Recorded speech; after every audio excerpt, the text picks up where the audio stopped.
कारण दीपावलीचा काल होता आणि मी सुद्धा दिवाळीला एकाही माणसाला मत घाला म्हणून सांगितलेलं नाही. मी फक्त सर्व व्यापाऱ्यांना भेटलो, त्यांना दीपावलीच्या शुभेच्छा दिल्या.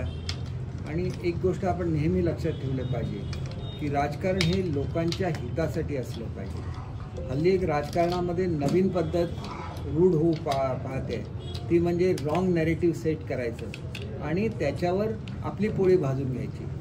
ज्यांनी आयुष्यामध्ये काहीही केलेलं नाही लोकांसाठी ते निष्क्रिय आमदार म्हणून माझा उल्लेख करतात. माझ्या गेल्या 5 वर्षाच्या कारकिर्दी काळामध्ये, म्हणजे 15 वर्ष आमदार आहे त्याला तर शेकडो हजारो कोटीची कामं केली, परंतु नुसती गेल्या 5 वर्षामध्ये 230 कोटी रुपयाची कामं, 230 नाही 2300 कोटी रुपयाची कामं, 2542 कोटी, मी आता यादी काढत नाही, मला हे आश्चर्य वाटलं, म्हणजे 2542 कोटी रुपयाची कामं ही एकट्या सावंतवाडी मतदारसंघामध्ये झालेली आहे.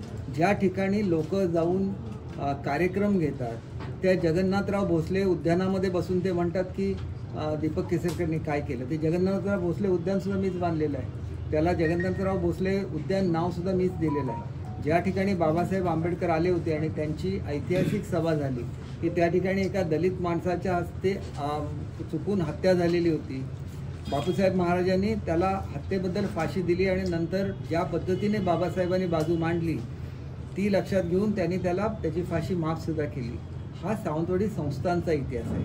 त्या ठिकाणी बाबासाहेबांचं स्मारक उभं राहिलेलं आहे. ते बाबासाहेब आणि बापूसाहेबांच्या दोघांच्या संबंधांची आठवण करून देणारं असं ते स्मारक आहे. कारण बाबासाहेबांच्या आत्मचरित्रामध्ये सुद्धा बापूसाहेब महाराजांचा उल्लेख आहे. आणि म्हणून आपल्याला एकच गोष्ट सांगायची आहे की ही सावंतवाडी आहे, हे सावंतवाडी संस्थान आहे. इथं कुठलाही वाईट विचार आजपर्यंत रुजलेला नाही आहे.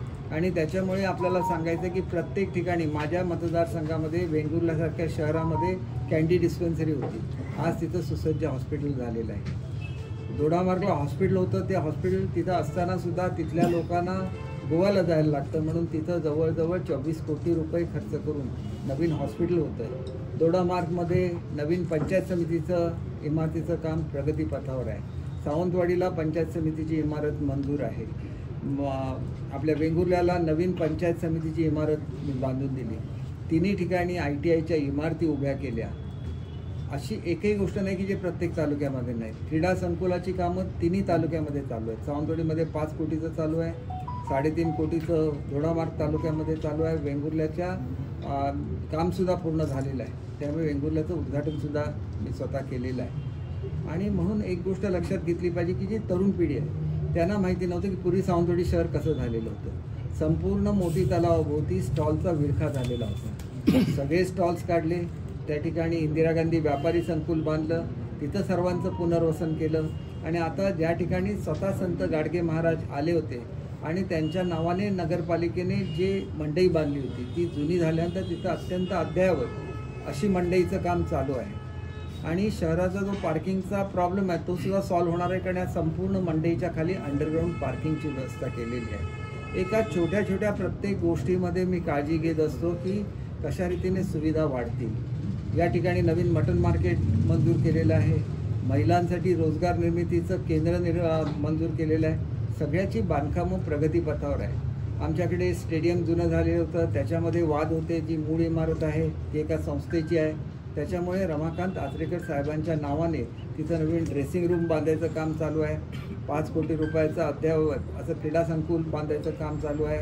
पहिला म्युन्सिपाल्टीचा स्विमिंग पूल हा एवढ्या संपूर्ण किनारपट्टीमध्ये अगोदर सावंतवाडीला बांधला गेला माझ्या कारकिर्दीमध्ये. एअर कंडिशन जिम्नॅशियम बांधले गेले. अनेक गोष्टी सांगता येतील. त्या ठिकाणी आधुनिक असं नाट्यगृह बांधण्यात आलं. नंतरच्या काळात मी ते एअर कंडिशन करायला पैसे दिले. अव्याहतपणे हे सगळं चालू आहे. नरेंद्र डोंगरावर चांगल्यापैकी वनपर्यटनाचा प्रकल्प चालू केला, तिथं जायला गाड्या दिल्या. आता तर आपण जो म्युझिकल फाउंटन बसवतो आहे हा भारतातल्या 2ऱ्या क्रमांकाचा सर्वात उंच असा म्युझिकल फाउंटन मोती तलावामध्ये होणार आहे. मोती तलावामध्ये बोटी मंजूर केलेल्या आहेत. असंच म्युझिकल फाउंटन वेंगुर्ल्याला मंजूर केलेलं आहे. वेंगुर्ल्याला 2 पाणी पुरवठ्याच्या योजना दिल्या, कारण तिथलं धरण छोटं आहे, त्याच्यामुळे तिलारीवरचं पाणी संपूर्ण किनारपट्टीवर आणलं, त्याला 200 कोटी रुपये खर्च आला. आज जे हॉटेल सुरू झालेलं आहे आणि लवकरच जी हॉटेलं सुरू होणार आहे सर्वांना पाणी पुरवठा या स्कीममधून मिळणार आहे. त्याला वीज पुरवठा व्हावा म्हणून वीज केंद्र बांधली आणि संपूर्ण किनारपट्टीवर असं इन्फ्रास्ट्रक्चर डेव्हलप केलेलं आहे की पुढच्या काळामध्ये पर्यटन कुठल्याही क्षणी कोणीही मागितलं तेवढं पाणी आम्ही देऊ शकतो, कोणी मागेल तेवढी वीज आम्ही देऊ शकतो. एका तर उमेदवारांनी म्हटलं की मी पर्यटनाच्या वृद्धीसाठी उतरलो म्हणून. आणि पर्यटन म्हणजे काय माहिती नाही. शेतकऱ्यांच्या जमिनी हडप करणं म्हणजे पर्यटन नाही. पर्यटन म्हणजे त्या ठिकाणी हॉटेल्स उभे राहायला लागतात, गोरगरिबांच्या स्वतःच्या मालकीचे हॉटेल्स उभे राहतात. मी अशी 150 हॉटेल्स दिलेली आहेत की ज्याच्यामध्ये पर्सनली त्या फॅमिलीला ते हॉटेल मॅनेज करता येईल. 4-5 आंतरराष्ट्रीय दर्जाच्या रूम्स आणि रेस्टॉरंट प्रत्येक कुटुंबाला दिलेलं आहे. आणि असं मला सगळीकडे करायचं आहे. गेल्यासारख्या ठिकाणी तर जेवढे 270 फॅमिलीज आहेत, 270 फॅमिलीला मी व्हॅली फेसिंग रूम्स त्या ठिकाणी उपलब्ध करून दिले. आणि त्याच्यामुळे काय होईल की उद्या सस्टेनेबल टुरिझम कसं असतं हे संपूर्ण जगाला दिसेल. आणि म्हणून प्रत्येक जमिनीचा मालक हा छोटासा उद्योजक बनेल. आणि हे स्वप्न मी दाखवत नाही, हे मी खरं करून दाखवलं. प्रसंगी लोकांचे गैरसमज झाले. लोक म्हणाले की यांना जमीन वाटायची नाही आहे. बिलकुल नाही. त्यांच्या वनजमिनीचा प्रश्न सोडवला, कबूलातदार गावकर जमिनीचा प्रश्न सोडवला. अगदी सुरुवातीला ज्यावेळेला मी आमदार झालो त्याला तिलारीमध्ये मोठ्या प्रमाणामध्ये वन टाईम सेटलमेंटचा प्रश्न मी पहिल्यांदा हा कन्सेप्ट महाराष्ट्रामध्ये आणला, वन टाईम सेटलमेंटचा. कारण एवढ्या मोठ्या प्रमाणात तिथं सबमर्जन्स झालेलं होतं खेड्यांचं की एवढ्या प्रचंड प्रमाणात असलेल्या लोकसंख्येला नोकऱ्या मिळणं अशक्य होतं. तर त्यांना एक रकमी पैसे दिले आणि त्यांचं पुनर्वसन केलं. आज तिथं अम्युजमेंट पार्कचं टेंडर निघालेलं आहे. जवळजवळ 260 एकरमध्ये जे अम्युजमेंट पार्क होईल ते आंतरराष्ट्रीय दर्जाचा होणार आहे. त्याच्या शेजारी दुसरा प्रकल्प आहे जो मी MTDCकडे दिला होता, पूर्ण होऊ शकला नाही. परत आमच्या जिल्ह्याकडे घेतला. आता PWD तो प्रकल्प पूर्ण करते. त्या ठिकाणी बोटिंगची व्यवस्था केली आहे, तिथे डबल डेकर बोटची व्यवस्था केलेली आहे. आणि सर्वात महत्त्वाचं म्हणजे 1-1 कोटीची हाऊसबोटसुद्धा ही स्थानिक महिलांचे बचत गट चालवणार आहे. त्याच्यासाठी टेंडर्स काढले, बचत गटांची निवड केली. आणि त्याच्याचबरोबर हॉप ऑन हॉप ऑफ बोट लवकरच सुरू होत आहेत, अरुंध्याच्या खाडीमध्ये सुरू होत आहेत. त्यांची बांधण्याचं काम चालू आहे. तसंच त्या तारकर्लीच्या खाडीमध्ये सुद्धा अशाच प्रकारे डेव्हलपमेंट चालू आहे. आणि त्यामुळे एक गोष्ट लक्षात घेतलं पाहिजे की सर्वसामान्य लोकांना पर्यटनाचे फायदे मिळाले पाहिजे याच्यासाठी मी कार्यरत असतो. माझ्यामध्ये एकच गोष्टीची कमतरता आहे की माझ्यावर एवढ्या मोठ्या मोठ्या जबाबदाऱ्या टाकण्यात आल्या की 2.5 कोटी विद्यार्थी 2 कोटी विद्यार्थी असलेल्या शिक्षण खात्याची जबाबदारी माझ्यावर सोपवण्यात आली. जे शिक्षण खातं चालवणं अतिशय कठीण असतं कारण वेगवेगळ्या संघटना त्या ठिकाणी आहेत. प्रत्येकाची समजूत घालायला लागते, सगळ्यांना बरोबर घेऊन यायला लागतं. मुलांसाठी वेगवेगळ्या योजना दिल्या, मुलांना एकसारखे ड्रेस देण्याची व्यवस्था केली. पूर्वी फक्त दारिद्र्यरेषीय किंवा मागासवर्गीय मुलांना ड्रेस दिले जायचे. सरसकट सगळ्या मुलांना ड्रेस द्यायला सुरुवात केली. त्यांना आवडेल असा आहार द्यायला सुरुवात केली. त्यांना शूज आणि सॉक्स द्यायला सुरुवात केली. त्यांच्या दप्तराचं ओझं कमी केलं. हॅपी सॅटर्डे हा कन्सेप्ट महाराष्ट्रामध्ये आणला. CBSEचा अभ्यासक्रम महाराष्ट्रामध्ये सुरू केला. व्यक्तिमत्व विकासाच्या अनेक योजना मुलांच्या संदर्भात सुरू केल्या. मुलींचं संरक्षण व्हावं म्हणून त्यांना वेगवेगळ्या तऱ्हेची ट्रेनिंग सुरू केली. म्हणजे असंख्य गोष्टी केल्या. आणि ह्या करत असताना अनेक लोकांनी कौतुक केलं की इतक्या वर्षानंतर शिक्षण खात्यामध्ये मोठा बदल घडलेला आहे. 66,000 शिक्षकांना टप्पा अनुदानावर आणलं. 30,000 शिक्षकांची नव्याने भरती केली. माझं डिपार्टमेंट माझ्याकडे 4 IAS ऑफिसर काम करतात माझ्या डिपार्टमेंटमध्ये. प्रत्येकजण म्हणतो की तुम्ही एवढ्या सूक्ष्मपणे त्याच्यामध्ये लक्ष घालता, ती कामं करून घेता. हे काम करत असताना मला माझ्या मतदारसंघामध्ये कसं येता येईल. मुंबईचा मी पालकमंत्री आहे, कोल्हापूरचा पालकमंत्री होतो. मुंबई हे तर राजधानीचं शहर आहे. तिथला पूर्ण कायापालट करत असताना जे पोलीस मुंबईचं रक्षण करतात त्यांच्या सगळ्या कॉलनीज त्यांच्या सगळ्यांच्या दुरुस्त्या करून घेतल्या. त्या ठिकाणी जे हॉस्पिटल्स आहेत ती प्रायव्हेट हॉस्पिटलसारखी ती डेव्हलप करून घेतली. त्या ठिकाणी हृदयाच्या शस्त्रक्रियांच्या सुविधा दिल्या. ज्याप्रमाणे मी डायलिसिसची पहिली सुविधा सावंतवाडीला सुरू केली तशा मुंबईच्या डायलिसिसच्या सुविधा 5 पट केल्या. जेणेकरून गरीब लोक आहेत त्यांना डायलिसिस घेता आलं पाहिजे. आणि एवढं करून थांबलो नाही, सगळे कोळीवाड्यांचा कायापालट केला. कोळीवाड्यांमध्ये फूड कोर्ट सुरू केलं. आज माहीमसारख्या कोळीवाड्यामध्ये गेला तर पर्यटकांची रांग असते तिथे जेवायला. हे सगळं मला इथंसुद्धा करण्यासाठी मी पैसे मंजूर केले आहेत. परंतु माझ्यावर जी जबाबदारी मुख्य राजधानीची आहे तिथं वेगवेगळ्या देशाचे पंतप्रधान येत असतात, राष्ट्रपती येत असतात. त्यांच्या स्वागताला मला जाणं भाग असतं कारण मी पालकमंत्री आहे. प्रोटोकॉलप्रमाणे मला जायला लागतं. आणि त्याच्यामुळे एकच गोष्ट की मी कोट्यावधी रुपयाचा निधी पाठवला परंतु त्याच्या इम्प्लिमेंटेशनसाठी आवश्यक तो वेळ मात्र मी देऊ शकलो नाही.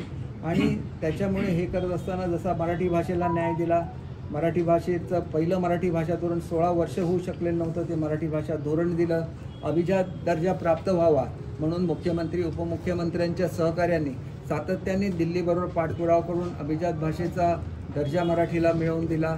मराठी भाषेचं जे भवन, पूर्वी मराठीची सगळ्या ज्या संस्था होत्या, या पूर्वीच्या सरकारने मुंबईच्या बाहेर टाकण्याचा निर्णय घेतलेला होता नव्या मुंबईला, तो निर्णय रद्द केला.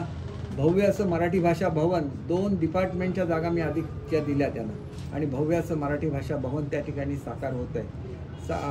साहित्यिकांना मुंबईला आल्यानंतर राहायला परवडत नाही, त्यांना हक्काचं त्या ठिकाणी आपण साहित्य भवन बांधतोय, त्याला मंगेश पाडगावकरांचं नाव दिलेलं आहे. आणि एकंदरीत आपण लक्ष केलं पाहिजे की विश्व मराठी साहित्य संमेलन सुरू केलं. त्याच्यानंतर आपण मराठीच्या महाराष्ट्राच्या बाहेर जो बृहन महाराष्ट्र आहे त्याच्यामध्ये संमेलनं सुरू करण्याची मुभा दिली. वेगळं असं धोरण हे सीमा भागासाठी तयार केलं. एक तर मुलींची शाळा, एका शाळेला नुसते आम्ही 8 कोटी रुपये दिलेले आहेत. म्हणजे आम्ही एवढं तळमळून काम करतो, सगळ्या महाराष्ट्राला अभिमान वाटेल, आपल्या कोकणाला अभिमान वाटेल असं काम करतो. आणि इथे येऊन काय करतात, कुठल्या तरी पत्रकारांना पकडायचं, मला त्या कुठल्या चॅनलबद्दल बोलायचं नाही आहे, लोकांना काहीतरी बोलायला लावायचं. एका व्यक्तीची जर मी मुलाखत बघितली तर ती व्यक्ती ज्या दुकानामध्ये काम करते, त्यांच्या मालकीचं दुकान आहे, त्याचं पुनर्वसन करणारा कॉम्प्लेक्स मी दिलेला आहे. म्हणजे आता एखादी गोष्ट अशी होऊ शकते, समजा सावंतवाडी अर्बन बँकचा काही लोकांनी विषय काढला, एकाही माणसाचे पैसे अर्बन बँकेमध्ये बुडलेले नाहीत. ज्याला बँका, ती काय बँक बुडलेली नाही, ती दुसऱ्याकडे मर्ज का केली, सातत्याने लॉस होतं. नागरिकांचं कॅपिटल जर समजा 3 कोटी असेल तर मी स्वतः त्याच्यामध्ये 5-6 कोटी रुपयाचं त्याची किंमत, त्याच्यापेक्षा जास्त भांडवल आणून दिलं, 7-8 कोटी रुपयाचं भांडवल आणून दिलं. पण तरी ते भांडवल जर नील होत असेल तर RBI ऐकत नाही, मग तिथं मर्जर करायला लागतं. त्याच्यामुळे असं काय आहे का की मी भांडवल दिलं नाही, मी स्वतः प्रयत्न करून आज त्यांचं भांडवल जर परत द्यायचं मला माझ्या खिशातले पैसे द्यायला लागतात. एकाही माणसाचे पैसे बुडले तर मी माझ्या प्रॉपर्टी विकतो आणि ते पैसे भरतो. का भरतो? कारण माझी एक सामाजिक बांधिलकी आहे आणि ती बांधिलकी माझ्या नागरिकांची आहे. ही लोक मला स्वतःशी कम्पेअर करू शकत नाहीत. 3 पिढ्याची श्रीमंती सोडून मी राजकारणात ज्याला आलो त्याला मी जाहीर केलेलं होतं, मी कुठलाही दुसरा व्यवसाय, आमचा फॅमिली बिझनेससुद्धा बघणार नाही, पूर्ण वेळ मी राजकारणासाठी देतो. आणि अनेक लोकांनी टीका केली, त्या याच्या राज्यसभेचा एक मेंबर आहे शिवसेनेचे, त्यांनी टीका केली यांची एवढी प्रॉपर्टी कशी झाली. तर मी म्हटलं की माझ्या प्रॉपर्टी आधी वाचून बघा. मी ज्याला पहिल्यांदा आमदार बनलो त्याला किती प्रॉपर्ट्या होत्या आणि आता किती प्रॉपर्ट्या झालेल्या आहेत. माझ्या वाडवडलेच एवढे श्रीमंत होते की त्यांच्या प्रॉपर्टीची रक्कम तेवढी असणारच. आणि मग त्याच्यामधल्या जर मी 7-8 प्रॉपर्ट्या विकल्या असल्या तर त्या कशासाठी विकल्या, तर मी जे काही सामाजिक कार्य करतो त्याला जे लागतं त्याच्यासाठी आमच्या वाडवडिलांनी एवढं करून ठेवलं म्हणून नाही करू शकलो. आणि म्हणून एक गोष्ट लक्षात घेतली पाहिजे, आज सुद्धा लोक पैसे वाटत आहेत. पैसे वाटणे ही संस्कृती नाही. तुम्ही एक युवा पिढी बर्बाद करणार आहे आणि ही मी कधीही बर्बाद व्हायला देणार नाही. कुठून आले हे पैसे, कसे निर्माण झाले? राणेसाहेबांनी एक प्रश्न विचारलेला होता, आजही त्याचं उत्तर अनुत्तरीय आहे. त्याचं उत्तर आलं पाहिजे. पोलिसांनी यांची चौकशी केली पाहिजे आणि लोकांच्या जमिनी लुबाडण्याच्या ज्या केसेस झालेल्या आहेत त्या पोलिसांनी EOW कडे का पाठवल्या नाही याचं उत्तरसुद्धा पोलीस यंत्रणेला सिंधुदुर्गच्या द्यायला लागेल. आपल्याला अमुक मोठ्या व्यक्तीचा फोन आला म्हणून कोण बडेजाव मारत असतील तर त्यांना मी एवढंच सांगतो, मी सांगितलं म्हणून फोन येतात. कारण माझं नेहमी एक तत्त्व राहिलेलं आहे, आधी समजावून सांगा आणि समजावून नाही सांगितलं तर मग संघर्ष अटळ असतो. आणि तो संघर्ष मी माझ्या जनतेसाठी करतो आणि तो संघर्ष करताना मी कधी मागे राहणार नाही. आणि म्हणून कुठलंही तुम्ही गोष्ट बघा की ज्या ठिकाणी कोणीतरी रघुनाथ मार्केटचा उल्लेख केला, रघुनाथ मार्केटमध्ये पूर्वी काय होतं, रेशनिंगचं दुकान होतं, ते संपूर्ण दुरुस्त मी केलेलं आहे. आज सुद्धा MSSIDCकडे चालवण्यासाठी ते दिलेलं आहे. MSSIDCच्या काही अडचणीमुळे ते लवकर सुरू करू शकले नाहीत, नाहीतर तिथं एअर कंडिशन एम्पोरियम सुरू होणार आहे. या ठिकाणी शिल्पग्राम बांधलं, या ठिकाणी हेल्थ पार्क बांधलं. प्रत्येक गोष्ट बांधत असताना ती फ्युचरच्या दृष्टीने बांधलेली आहे. उद्या सावंतवाडी पर्यटन शहर झालं की सावंतवाडीमध्ये येणाऱ्या लोकांचा ओघ वाढेल आणि मग धंदा वाढेल. नेहमी हायवेज गेल्यामुळे धंदा वाढतो असं बिलकुल नाही, परंतु लोकांची जी मागणी होती की हायवे शहरातून गेला पाहिजे, तर रिंग रोडवरून नॅशनल हायवे जो नवीन येतोय संकेश्वरवरून तो नेण्याची व्यवस्था केली. म्हणजे एवढं सगळं करत असताना माझ्या एक लक्षात आलं, आता STचं काम मध्यंतरी थांबलेलं होतं, ST डेपोचं, ते करोनाच्या काळात थांबलं. परंतु तरी पण मी ज्यावेळेला विचार केला त्यावेळेला माझ्या लक्षात आलं की ह्यांनी जो प्लान बनवलेला आहे तो एकदमच छोटा प्लान आहे. आज हे हायवेवर असलेलं एस.टी. स्टँड आहे. इथं एखादं जसं सुंदर असं बसस्थानक, जसं विमानतळावर जशा सुविधा असतात तसं बसस्थानक झालं पाहिजे. त्याच्यासाठी BOTच्या तत्वावरचं टेंडर सावंतवाडीचं सुद्धा काढायचे निर्णय झालेला आहे. जसं कणकवलीचं एस.टी. स्टँड हायवेवर आहे तसं सावंतवाडीचं एस.टी. स्टँड हायवेवर आहे. एस.टी. स्टँड प्लस डेपो आहे. त्याच्यामुळे प्रचंड अशी जागा आहे. इथं भव्य असा प्रकल्प होऊ शकतो आणि त्याचं BOTवर मी स्वतः त्यापुढे ठरवलेलं आहे की मी जर इथं आलो नाही तर कामं अर्धवट राहतात आणि त्याच्यामुळे पूर्ण वेळ देऊन जे जे मंजूर केलेलं आहे सगळं. पहिलं भारतातलं फिशिंग विलेज माझ्या मतदारसंघामध्ये आहे. जिल्ह्यातलं पहिलं 5 स्टार हॉटेल माझ्या मतदारसंघामध्ये त्याचं ओपनिंग झालेलं आहे. ताजच्या हॉटेलचं भूमिपूजन मी केलेलं आहे. त्याच्यामध्ये सुद्धा याच माणसं जी माझ्याविरुद्ध उभी राहिली त्यांनी जेव्हा लोकांची मनं कलुषित करण्याचा प्रयत्न केला. मी सर्वांना पत्र देतो. या पत्रामध्ये स्पष्ट लिहिलेलं आहे की तुमच्या जागेवर कुठलंही बांधकाम होणार नाही आणि तुमची जी मागणी आहे त्या संदर्भात मी स्वतः म्हणजे मी मंत्री म्हणून त्याचा पाठपुरावा करेन असं लेखी पत्र दिलेलं असताना त्या कार्यक्रमामध्ये अडून गोंधळ घातला. तो कार्यक्रम का केला आचारसंहितापूर्वी तर त्यांना 60 कोटी रुपये त्या शेतकऱ्यांना मिळणार आहेत आणि त्याचा पहिला हप्ता हा बांधकाम सुरू झाल्यानंतर मिळायचा होता. त्याच्यामुळे एका बाजूने त्यांचे हप्ते दिले पाहिजेत. त्यांना मिळाल्याशिवाय ते शेतकरी सुखी होणार नाहीत आणि म्हणून काजूवर 10% अनुदान कोणी मिळवून दिलं हा प्रश्न मी स्वतः मांडलेला आहे. त्यांना जो एक सगळ्यांच्या सह्या घेण्याचा अट होती शिथिल करून दिली. प्रत्येक गोष्ट मी मांडत असतो. शेतकऱ्यांना पूर्ण मदत जवळजवळ 8 की 9 गावातल्या शेतकऱ्यांना विम्याचे पैसे मिळाले नव्हते ते मिळवून दिले. दुसरी डिस्प्यूटमध्ये आहे कलेक्टर लेवलला त्याचा निर्णय झालेला आहे. आता ते शासनाकडे त्याचं अपील चालतं. ती प्रोसिजर पूर्ण झाल्यानंतर त्यांनासुद्धा विम्याचे हप्ते मिळणार. ज्या ज्या वेळेला अडचणी आल्या बांद्याला मोठा पूर आला मी स्वतः ट्रस्टमधून सगळ्या जेवढे पैसे शासनाने दिले तेवढे पैसे मी देण्याची व्यवस्था केली. कुठेही साधा त्या दिवशी उत्तर प्रदेशमधली काही खलाशी बुडले इथल्या आमचा जो त्यांचा मालक आहे म्हणजे ज्याच्या मालकीच्या त्या नौका होत्या त्याच्यावर काय येऊ नये म्हणून मी त्या प्रत्येक कुटुंबाला मदत केली. त्या ठिकाणी मी पैसे पाठवले माझ्या अकाउंटमधून ट्रान्सफर केले. आम्ही लोकांसाठी तळमळून काम करतो. तुम्ही पैसे वाटून लोकांना विकत घेणार. ही जनता विकत जाणारी जनता नाही आहे. प्रत्येक गावामध्ये रस्त्याची कामं झालेली आहेत. प्रत्येक गावामध्ये छोटे मोठे पूल झालेले आहेत. अनेक डोंगर फोडून त्या ठिकाणी नवीन रस्ते झालेले आहेत. दोडामार्गच्या भागामधून मांगेलीवरून बेळगावला जाणारा रस्ता दिलेला आहे. त्याच्यामध्ये थोडीशी फॉरेस्टची जमीन आहे म्हणून अजून पूर्ण वाहतूक त्या ठिकाणी सुरू झालेली नाही. दुसरा मोरल्याहून पारगडला जाणारा रस्ता दिलेला आहे. या ठिकाणी तळकटहून कुंभवड्याला जाणारा रस्ता दिला आहे. लोकांना 30-30, 40-40 किलोमीटर प्रवास करून यायला लागायचे. यांना मतदारसंघ म्हणजे काय माहिती आहे का? आज तुम्ही जर गेला तर आमच्या उसपसारखं गाव आहे. उसपवरून आमच्याकडे 3 भाग पडलेले होते. एका भागामध्ये उसप आहे, एका तळेकोल आहे, एकीकडे आई आहे. तिन्ही गावांच्या मधून रस्ता काढला आणि आता लोक थेट उसपचा मनुष्य थेट गोव्याला जाऊ शकतो. म्हणजे तुम्हाला व्हिजन पाहिजे काम करायची. व्हिजन असलं तर तुम्ही काही करू शकता.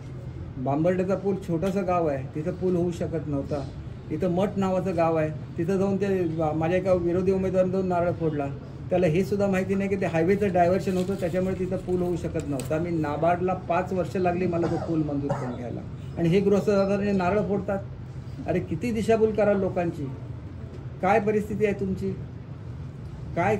आणि मला तो एक आहे ज्यांना मीच वेगवेगळी पदं दिली. सांगतो मी फोन करताना ऐकलं अरे तुम्ही फोन करून राहिला मी काय लहान मुलगा आहे काय तुमच्यासमोर कोणाला फोन करायला. आणि मी फोन कशाला करणार. मी त्यांना पहिल्यांदा कधी बघितलं ज्या दिवशी मी आम्हाला नगराध्यक्ष असताना जेलचं इन्स्पेक्शन करायला जात होतो. त्याला इन्स्पेक्शन करताना आम्हाला ते टेस्टिंग वगैरे करायला जातो. तिथं हे हाफ पॅन्ट आणि हे घालून गृहस्थ हजर होते सावंतवाडीच्या जेलमध्ये. आणि मी कशाला त्यांना ते जेलमध्ये टाकेन. मला ते जेलमध्ये बघितल्यानंतर आश्चर्य वाटलं की ह्याला कसं काय म्हणजे. मग मला आठवलं की ते कणकवलीच्या ह्याच्या प्रकरणामध्ये त्यांना झालं होतं. त्या प्रकरणांमध्ये ह्यांना शिक्षा होत नाही त्याच्यामुळे हे सवकतात. असं आहे. तिलारीला त्या ठिकाणी टेंडर होतं. कोणी आणले बाउन्सर. लोकांनी जाऊन चौकशी करावी कोणी बाउन्सर आणले ते. आम्ही नाही बाउन्सर आणत. आम्हाला आजूबाजूला मी स्वतः मंत्री आहे महाराष्ट्रातला ज्येष्ठ मंत्री आहे. मला आजूबाजूला बाउन्सर्स लागत नाहीत. मला आजूबाजूला संरक्षण लागत नाही. मी एकटा फिरत असतो. प्रत्येक दुकानदारांच्या दुकानवर जात असतो. त्यांना विश करत असतो. तुमचं जर मन साफ असेल तुम्हाला ह्या गोष्टींची आवश्यकता नाही. आणि म्हणून मला सांगायचं आहे की असल्या अनिष्ट प्रवृत्ती यायला देऊ नका. पैशाचा जरी वर्षाव केला तरी ते झिडकारण्या एवढी ताकद ही आमच्या सावंतवाडी संस्थांच्या संस्कृतीने आम्हाला दिलेली आहे, जी बापूसाहेब महाराजांनी आम्हाला शिकवली, जी शिवरामराजे भोसलेने आम्हाला शिकवली. आणि म्हणून स्वतः राष्ट्रपिता महात्मा गांधीने या संस्थांना रामराज्य अशी पदवी दिलेली होती. आणि म्हणून ते रामराज्य करायचं की नाही हे तुम्ही आम्ही मिळून ठरवायचं आहे. आणि म्हणून मला एकच गोष्ट सांगायची आहे की अशा लोकांच्या गोष्टीवर अजिबात विश्वास ठेवू नका. प्रत्येक ठिकाणी समजा शिरशिंगेचा रस्ता असेल तर त्याला लागणारी जमीनसुद्धा मी कोल्हापूरला पालकमंत्री असताना दिलेली आणि तिथला रस्त्याचं काम फॉरेस्टकडून क्लिअर करून घेतलं. त्यामुळे कुठेही गेलो, कोल्हापूरला पालकमंत्री म्हणून गेलो तरी माझं लक्ष माझ्या जिल्ह्यावरच असणार ना, माझ्या भागावर असणार, माझ्या मतदारसंघावर असणार. परंतु पुढच्या काळामध्ये मी स्वतः उभं राहून ही सगळी कामं करून घेणार.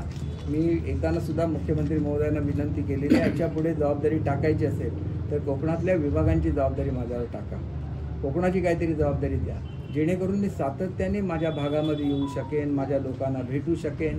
आणि त्याच्यामुळे हे जे काय बोलतात मला आश्चर्य वाटतं. कसं बोलताय, कोणाला तरी उभं करता, शूटिंग घेता, 4 लोकांना बोलायला लावता, असं नाही चालत.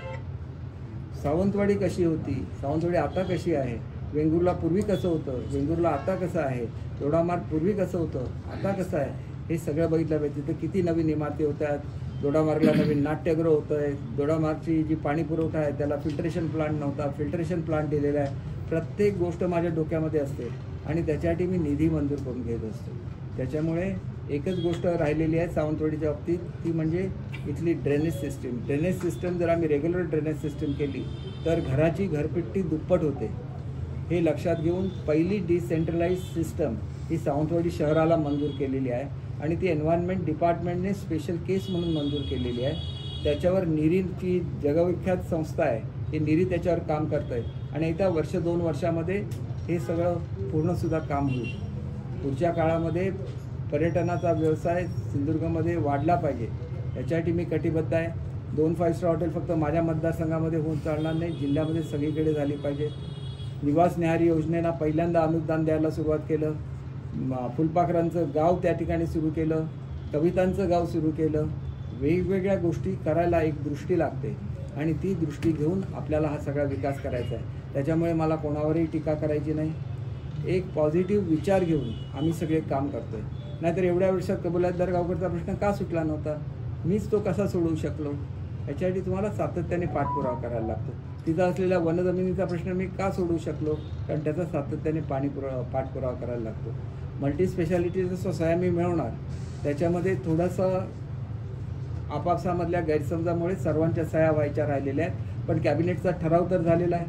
50% जमीन ही रॉयल फॅमिलीला देण्याचा कॅबिनेटचा ठराव झालेला आहे आणि त्याच्यामुळे त्याच्यामध्ये कुठली अडचण येणार नाही. आली तर त्याच्या शेजारचा प्लॉट आमच्या ताब्यामध्ये आहे, जिथं तहसीलदार बंगलो आहे, तिथं मी तो करू शकतो. परंतु अगोदर इथं झालं तर ते भव्य होईल, कंजेस्टेड होणार नाही, म्हणून इथल्यासाठी थांबलो आहे. निश्चितपणे एकही काम शिल्लक राहणार नाही सावंतवाडी मतदारसंघातलं. आणि केवळ सावंतवाडी मतदारसंघातलं नाही तर सिंधुदुर्गमधले सुद्धा कामं करत असताना राणेसाहेब आमचे आता खासदार झालेले आहेत. राणेसाहेबांच्या मार्गदर्शनाखाली आणि आपले पालकमंत्री रवींद्र चव्हाण यांच्या मार्गदर्शनाखाली चांगलं असं काम केलं जाईल. आणि तुम्हाला ह्याच्यामधला कोणी मंत्री सांगू शकेल की ज्या वेळेला कॅबिनेटमध्ये कोकणचा विषय असतो त्यावेळेला सातत्याने भांडणारा मी मंत्री असतो की कोकणाला काहीतरी मिळालं पाहिजे. आणि म्हणून नेहमी कोकणाला न्याय देण्याची भूमिका आमची असते. काजूचं धोरणाचा मी स्वतः अध्यक्ष होतो. काजू धोरण दिलेलं आहे आणि काजूच्या रसावर प्रक्रिया करण्यासाठी युनिव्हर्सिटीला पैसे दिलेत. प्रत्येक शेतकऱ्याला काजूचा रस काढणारी यंत्र दिलेली आहेत आणि काजूचा जो चोथा शिल्लक होईल त्याच्यापासून सुद्धा आर्टिफिशियल मीठ तयार करण्यासाठी लवकरच आपण ब्राझीलबरोबर करार करणार आहोत. एवढ्या गोष्टी आम्ही करत असतो. जर्मनीला मुलं जातात, कोणी केलं आहे?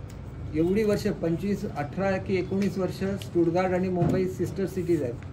मग कधीच का त्यांच्यामध्ये असा करार झाला नाही की इथल्या मुलांना नोकऱ्या देण्याचा? आज जर्मनीबरोबर करार झाला, याचं कौतुक संपूर्ण भारतामध्ये केलं जातं. आणि मग एवढी जर काही लाखांच्या संख्येमध्ये आपली मुलं जाणार आहेत. पहिल्या टप्प्यामध्ये आम्ही 10,000 मुलांना ट्रेनिंग देतो, दुसऱ्या टप्प्यामध्ये 1 लाख आणि त्याच्यानंतर त्याच्या पुढे सुद्धा आम्ही मुलं पाठवणार. त्यातली पहिली मुलं सिंधुदुर्गची गेली. अभिमान पाहिजे आपल्याला की आमच्या भागातली मुलं जर्मनीला गेली, ज्यांना 36-36 लाख रुपये पगार आहे.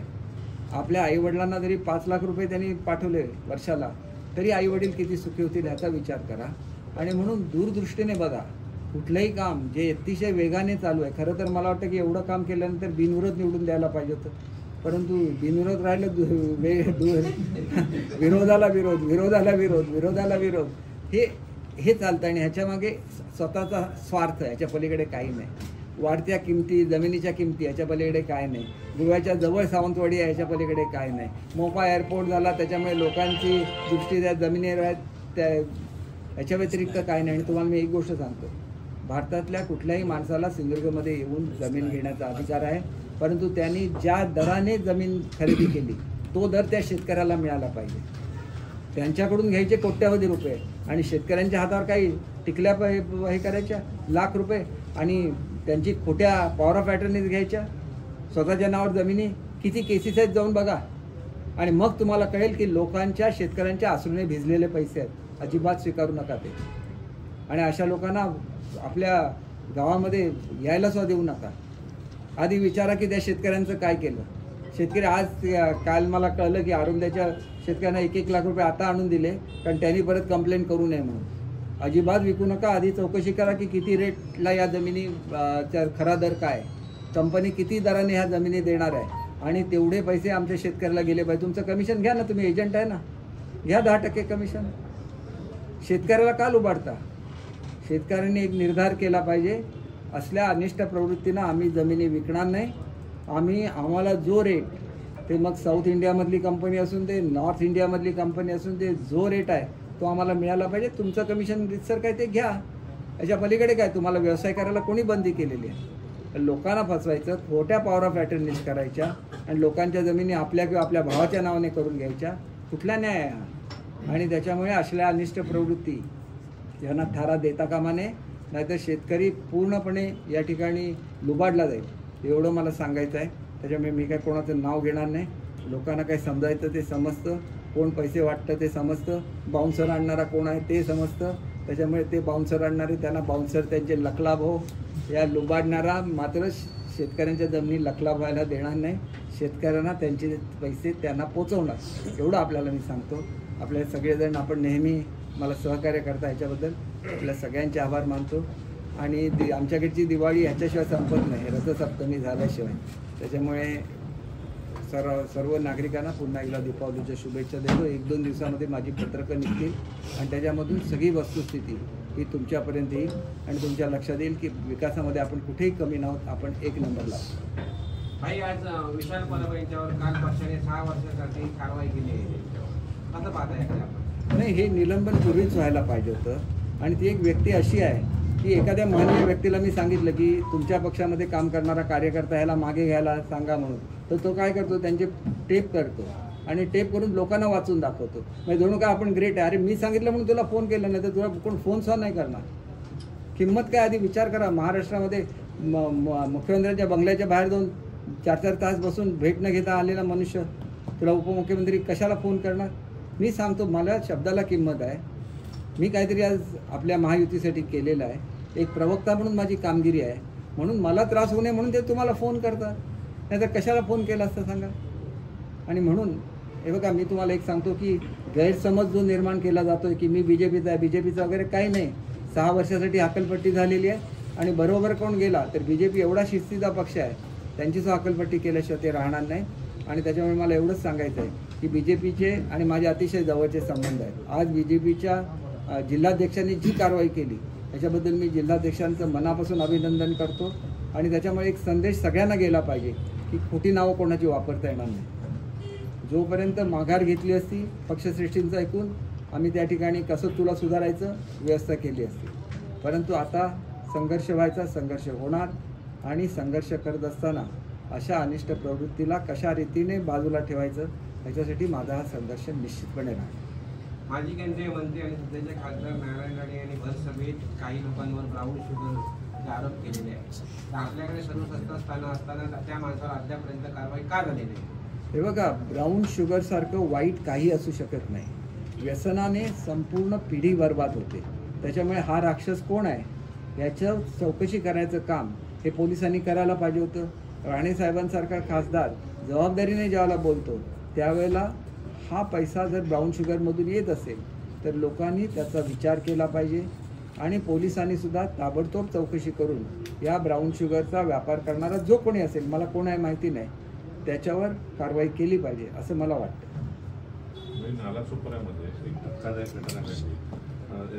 मला ही संपूया मीटिंग कधी इलेक्शन तुमच्या प्रचाराचा शुभारंभ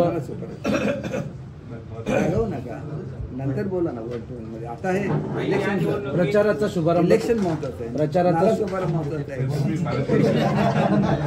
मला सुभार माड आहेत ना, मी मुंबई सिटीचा पाहिजे, माडे मरीन ड्राईव्ह येतो, माडे दादरपर्यंत सकाळी. प्रचाराचा शुभारंभ तुम्ही कधी करणार आहात किंवा प्रचाराचा शुभारंभ झाला आहे का? बघा आम्ही बघा त्या दिवशी आम्ही थांबा एक मिनिट, मी बोलतो ना तुम्हाला काय मला कसं करायला गप्प करा, आम्हाला आमचे प्रश्न विचारते. नाही नाही, ही इलेक्शनच्या संदर्भातली प्रेस आहे, त्याच्यामुळे अगोदर इलेक्शनची हे देतो. संघाचे प्रश्न आहेत ते आम्हाला विचारायचे आहेत. हो. त्यांना कोणा राज्याचे प्रश्न आहेत ते नंतर विचारले, आमचा काय अर्थ नाही. नाही आता तुम्ही काय विचारता? प्रचाराचा शुभारंभ, प्रचाराचा शुभारंभ हा आम्ही येत्या 1-2 दिवसामध्ये करणार आहे. आणि माझे ऑलरेडी सगळ्या देवांना जाऊन आधी मी नारळ ठेवतो. आम्ही कोकणी माणसं आहोत, आम्ही देवभोळी आहोत आणि त्याच्यामुळे आमचा देव काळजी घेतो की आमच्याकडून कुठलंही चुकीचं कृत्य घडणार नाही आणि तोच आम्हाला निवडून आणत असतो. प्रचार सभेसाठी वरिष्ठ आणि शिंदेसाहेब तर येऊन गेलेले आहेत. जो निलेशजींचा जो प्रचारासाठी ते आले, म्हणजे माझ्या प्रचारासाठी आल्यासारखे आहे, नितेशजींच्या प्रचारासाठी आल्यासारखे आहेत. पण मला फडणवीस साहेबांनी सांगितलेलं आहे की मी स्वतः तुझ्या मतदारसंघामध्ये येणार. त्यांनी स्वतःहून सांगितलेलं आहे. कारण हे जे लोक खोटं काहीतरी बोलत असताना याचं उत्तर तेच देऊ शकतात. आणि त्याच्यामुळे भाजप, शिवसेना, RPI, राष्ट्रवादी सगळे आम्ही एकत्र आहोत आणि आम्ही मूळ आहोत. कोणीतरी मला शिवसेना शिंदेगट म्हणतो, शिंदेगट वगैरे काय नाही, शिवसेना लक्षात ठेवा. शिवसेना बाळासाहेबांची शिवसेना. उबाठा वेगळा आहे, उबाठाकडे चिन्ह नाही, आमच्याकडे धनुष्यबाण आहे, बाळासाहेबांचे विचार आहेत आणि त्याच्यामुळे आम्ही एक गठ्ठा मतावर निवडून येत नाही, आम्ही सर्वसामान्य लोकांच्या मतावर निवडून येतो. आणि त्याच्यामुळे एक गठ्ठा मतं जर वजा केली तर 50% लोक त्यांच्यावरून आहेत. आम्ही फुल फ्लेज शिवसेना आहोत. त्याच्यामुळे शिवसेनेचे सुद्धा बाळासाहेबांच्या विचाराची सगळी लोक मला पाठिंबा देतील याची मला खात्री आहे. जमीन व्यवहारावर सतत EEW कडे तक्रार, पोलिसांनी EEW कडे प्रकरण पाठवलं नाही म्हणून सांगतात. मग अशी तुम्ही पोलिसांकडे किंवा अधीक्षकांना भेटून वगैरे अशी मागणी केलेली बघा, आम्ही सगळे इलेक्शनच्या गडबडीत होतो, त्याच्यामुळे आम्हाला थोडासा वेळ मिळाला नाही. आम्हाला वाटलं की हे असंच असेल, पण आता जसं जसं वेगवेगळ्या क्लिप्स यायला सुरुवात झाली, लोकांच्या कंप्लेंट यायला सुरुवात झाली, त्याला लक्षात आलं की हे फार मोठं प्रकरण आहे आणि हे फार मोठं प्रकरण असल्यामुळे ते EOW कडे गेलं पाहिजे आणि EOWच्या ह्याच्या बाहेरचं असेल मला त्याच्यात ते इंग्लिशकडे जाईल. लोकांना लुबाडलं देणं जात नाही कधी. जमीन घोटाळा वगैरे असा म्हणजे असा घोटाळा आहे का जमिनींचा वगैरे? अहो, लोकांच्या खोट्या सह्या करणं, खोटी ॲफिडेव्हिट करणं, त्यांच्या जमिनी बळकावणं गुन्हा आहे ना तो.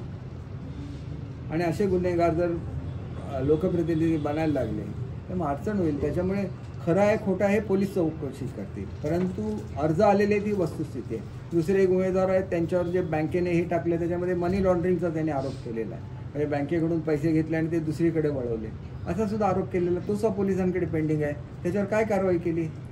त्याच्यामुळे आज कसं आहे की आज कुठली बदली करायची कुठं करायचं तर आमच्याकडे आचारसंहिता आहे, त्यामुळे आम्ही काय त्याच्यामध्ये इंटरफेअर करू शकत नाही.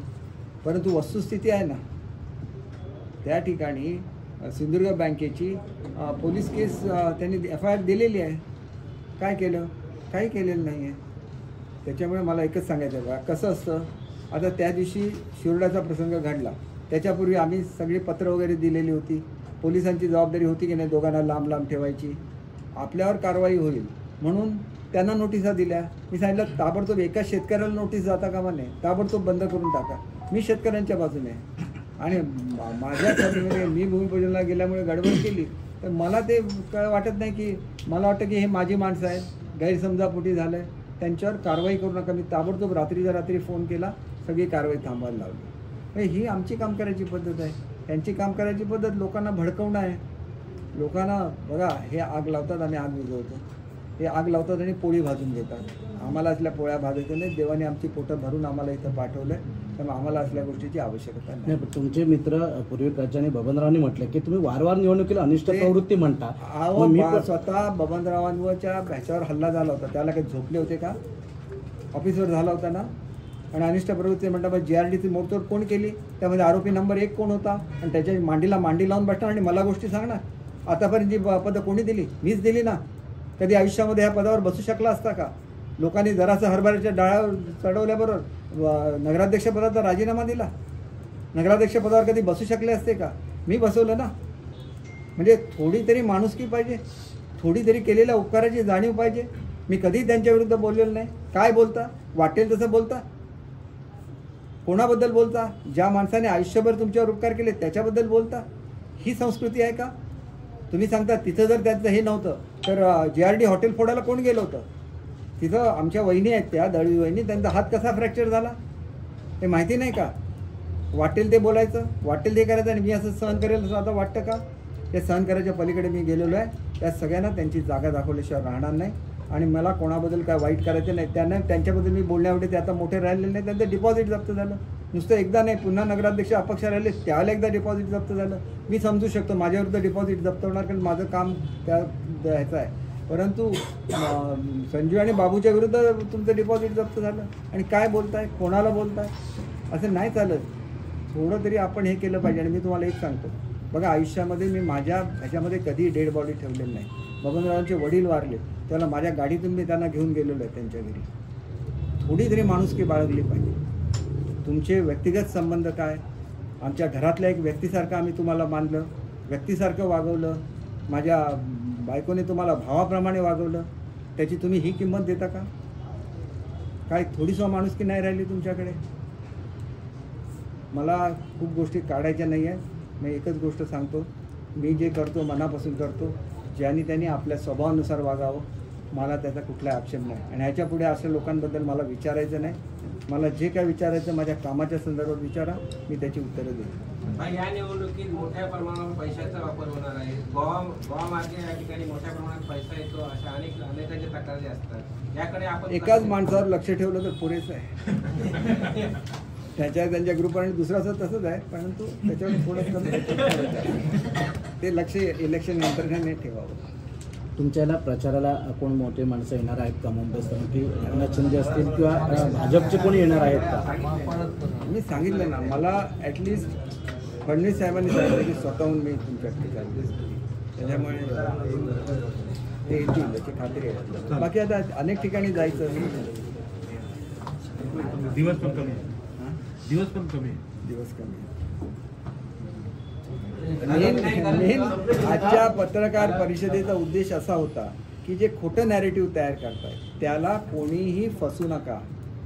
मी एवढा निष्क्रिय नाही आहे. माझ्या एवढा तुम्हाला सक्षम आमदार दुसऱ्या महाराष्ट्रामध्ये भेटणं कठीण आहे. पण लोक 5 रुपयाची काम केलं तर 50 रुपयाचं वाजवतात आणि मी 50,000चं काम केलं तरी मी माझी पण मुळात प्रश्न असा एक आहे, जी तुम्ही 15 वर्षात कामं जी केलेली आहेत, जी विकासाची गंगा तुम्ही या जिल्ह्यात आणली असाल, तुमच्या मतदारसंघात आणली सांगता, त्या बहुतांशी कामाचं उद्घाटन तुमच्या मित्र पक्षाच्या काही ते जाऊन त्यांना काय माहिती अध्यक्षांनी केलं आणि लोकांमध्ये असा संभ्रम आहे की कामं त्या लोकांनी त्याला काम करण्याचा संभ्रम तुम्ही कसा दूर करणार जनतेमध्ये? हे बघा, लोकांना माहिती आहे की कामं हे फक्त त्या मतदारसंघाचे आमदार किंवा मंत्रीच मंजूर करू शकतात. ते जे आहेत तुम्ही सांगितलं जे दुसरे आहेत ते फक्त नारळ फोडायचं त्यांना माहिती आहे, काम करायचं माहिती नाही. त्याला चॅलेंज दिलं होतं आमच्या वेंगुर्ल्याच्या अध्यक्षांनी, एक काम दाखवा फक्त तुम्ही मंजूर केलेलं एक काम दाखवा. एक काम दाखवू शकले नाही, उत्तर देऊ शकले नाही. त्याच्यापासून लोकांनी बोध घ्यावा. हा मनुष्य नुसतं मी मंजूर केलेल्या कामाचे नारळ फोडतो, याच्या हातात नारळ द्या आणि त्याला परत पाठवा. आता नाला सोपारा विचार काय